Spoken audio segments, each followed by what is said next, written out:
Now, history often reveals fascinating linkages between seemingly disparate events. Is it possible, for example, that the role Indian soldiers from undivided India played in the capitulation of China's Qing Dynasty in the May 19th century still riles up China? And what might all of this have to do with the grave of a British potentiate in Indian Himalayas, or for that matter, the Dalai Lama? Here is an interesting retrospective from the WION Traveler team. Take a look. In June 2020, India woke up to horrifying news trickling down from the frigid heights of Galwan Valley on the Indo-China border in Ladakh. I'll start with the latest, and I'm afraid it's not good news. 20 Indian soldiers have been killed in the Galwan Valley. 20 soldiers of the Indian Army were killed in action in a skirmish with the Chinese. The soldiers clashed on steep ledges precariously perched over the Galwan River. The details made it excruciatingly worse. Hand-to-hand combat. We all thought about that and shuddered. As we teetered on the brink of a war, I was reminded of a story I'd heard last year about Indian soldiers, long forgotten now, who were captured and killed during the Second Opium War in China during the mid-19th century. It was the summer of 2019. Johan and I were traipsing about in Dharamsala shooting WION Traveler when we chanced upon the grave of James Bruce, the Earl of Elgin, a British-appointed Viceroy of India.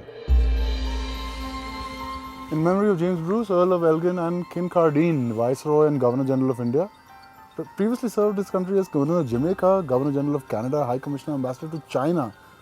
Died at Dharamshala. Wow. Oh, check this out. When he was in China, in retaliation for the torture and death of 20 European and Indian soldiers, he ordered the destruction of the old summer palace at Beijing. Wow. In 1860, the Second Opium War between the ruling Qing Dynasty in China and an Anglo-French army was drawing to a close. The Allied forces included Indian soldiers from various cavalry and infantry units, including the Sikh and Punjab regiments. As the Allied army marched towards Beijing, then known as Peking, the chief British diplomatic envoy and his entourage that included 20 Sikh soldiers were captured and subsequently tortured by the Chinese army.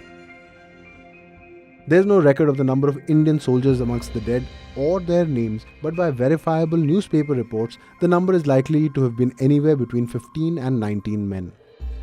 Enraged by this murderous act, especially after mutilated bodies of the dead soldiers started arriving, the leader of the British forces ordered the destruction of the old summer palace of the Chinese emperor.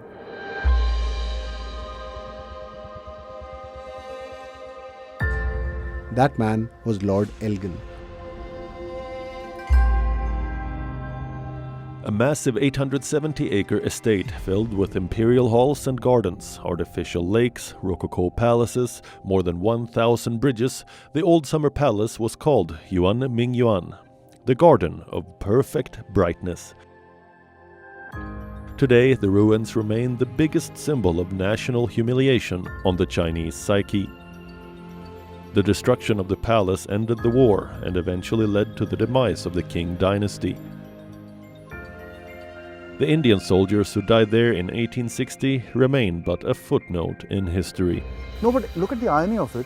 So this bloke burnt down the old summer palace, inflicting the Chinese an irreparable loss. This is where the Tibetans came in 1959, fleeing from the Chinese. Isn't that nuts? Wow. And now the Dalai Lama lives in his house. The subjugation of the Chinese to the British and French imperialist forces and the destruction of the old summer palace are still sensitive topics in China today.